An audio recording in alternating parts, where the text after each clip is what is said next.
Okay, so have ever stared at one of those breathtaking, infinitely repeating patterns and just thought to yourself, how on earth did they actually do that?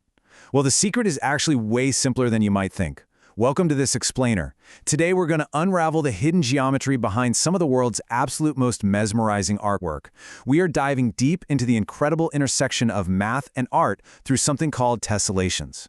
As you'll see, some of the most wildly complex, beautiful art out there, it actually hides some really simple, rigid mathematical rules. Let's get right into it. Just look at this incredible mosaic. This is from the Hall of Repose in the Alhambra Palace, built by the Moorish kings of Spain all the way back in 1238 AD. I mean, look at how intricate these shapes are. But more importantly, notice how they interlock without leaving a single tiny gap. Seriously, there's absolutely zero empty space here. The shapes fit together like the world's most perfect jigsaw puzzle. And this isn't just artistic intuition. It's pure, unadulterated geometry at play. You see, humans have been kind of obsessed with interlocking patterns for a really long time. We've used these tilings and frieze patterns to decorate literally everything, from ancient Greek tomb ceilings way back around 1500 BC to wine jugs and roads in the 6th century BC.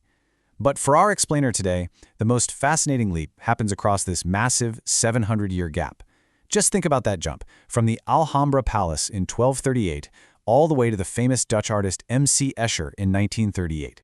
And there's this direct, undeniable visual link between these two completely different eras. If you look closely at the ancient Moorish Alhambra tiling, you can spot this subtle, bird-like shape hidden right in there. Well, in 1936, M.C. Escher actually visited the Alhambra Palace, and he was just deeply, deeply inspired by these exact mosaics. Fast forward to exactly 700 years after the palace construction began, and Escher produces this absolute masterpiece, his famous woodcut Day and Night. You can clearly see how that ancient Moorish bird shape directly inspired Escher's modern flying birds. It's just wild.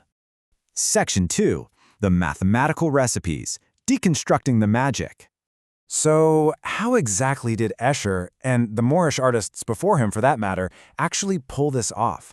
Like, how do you take a flat 2D plane and tile it with these completely bizarre organic shapes without leaving a single gap? Well, it all boils down to a few specific mathematical recipes. Our very first geometrical rule here is translation. Now, in math, translation simply means taking a shape or a curve and just sliding it a specific distance in a straight line. You don't alter it, you don't flip it, you don't spin it. Just imagine taking a puzzle piece and sliding it straight across a table. That's translation. Add to that our second vital rule, rotation. So instead of sliding the shape, rotation means turning that curve or shape around a fixed center point, kind of like a door swinging on a hinge, by a very specific degree angle, say 90 degrees clockwise or counterclockwise. Pretty straightforward, right? Which brings us to our final core concept, and that is symmetry. Now, in this context, symmetry happens when the divided parts of a shape perfectly match each other through either of those two movements we just talked about, so translation or rotation. Think of symmetry as the mathematical glue. It's the thing that absolutely ensures our wildly shaped puzzle pieces are going to infinitely interlock. All right, let's look at our first mathematical recipe and see how this builds visually. We're going to start with a pretty boring standard square grid. For step 1, we just draw any jagged, random line on the left side of that square. Then, for step 2, we apply our first rule, translation. We literally just slide that exact same jagged line straight across to the right side of the square. Now, by treating these translated lines as pairs of symmetric curves, we're doing something pretty incredible. Because the right side is an exact translated copy of the left side. We've mathematically guaranteed that the right edge of this new tile will perfectly plug right into the left edge of an identical tile next to it. It's like we're custom making our own puzzle edges. Next up, we obviously need to handle the top and bottom.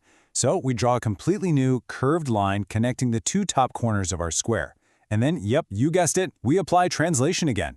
We slide that exact same top curve straight downward to form the bottom edge of our shape. And boom, we have now locked in a completely unique, totally enclosed contour. If we erase that background grid and start coloring in those contours, we get a masterpiece like Josselet's sea turtles. Just notice how the top of one turtle perfectly cups the bottom of the next one, and the left flippers lock right into the adjacent shell.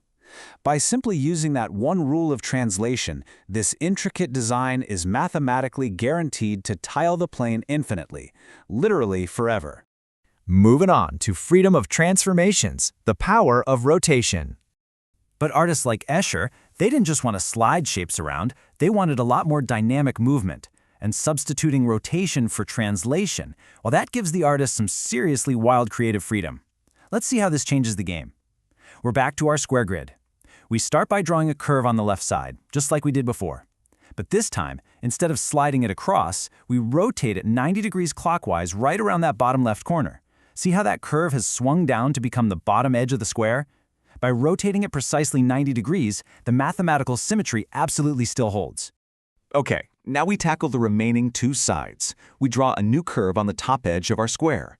Then we perform that exact same 90-degree clockwise rotation, spinning that top curve around the top right corner so it swings down and becomes the right edge of our shape. And just like that, we've satisfied all the strict properties required for an Escher-type tiling, but this time relying purely on rotation rather than sliding. Just like before, the real magic happens when we erase that underlying square grid. We take the bizarre interior contour we just generated through rotation, and when we color it in, it suddenly reveals this strange, energetic new character. I mean, it almost looks like a little person running, doesn't it? Now, standing completely alone, it just looks like a fun single piece of abstract art.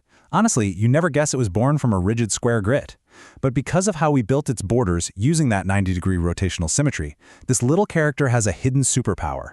Its arms, its legs, its head, they're all perfectly tuned mathematical keys just waiting for their corresponding locks. And this leads to the absolute ultimate payoff. Because we followed those precise mathematical recipes of translation and rotation, we can endlessly spin and slide this single tile. Just look at how beautifully they all lock together. The running figure's foot perfectly cradles the head of the figure right below it. The arms interlock without a single millimeter of wasted space. It's a completely flawless, incredibly dynamic mosaic. So from the ancient, meticulous artisans of the Alhambra, all the way to the mind-bending modern illusions of M.C. Escher, we've seen how rigid mathematical rules really don't restrict creativity at all. In fact, they actually unlock infinity. Translation, rotation, and symmetry, they're the invisible tools that make these completely impossible puzzles fit together perfectly. So as you go about your day, I want to leave you with this final thought. Where else in your everyday surroundings are simple geometric rules hiding infinite artistic beauty right in plain sight?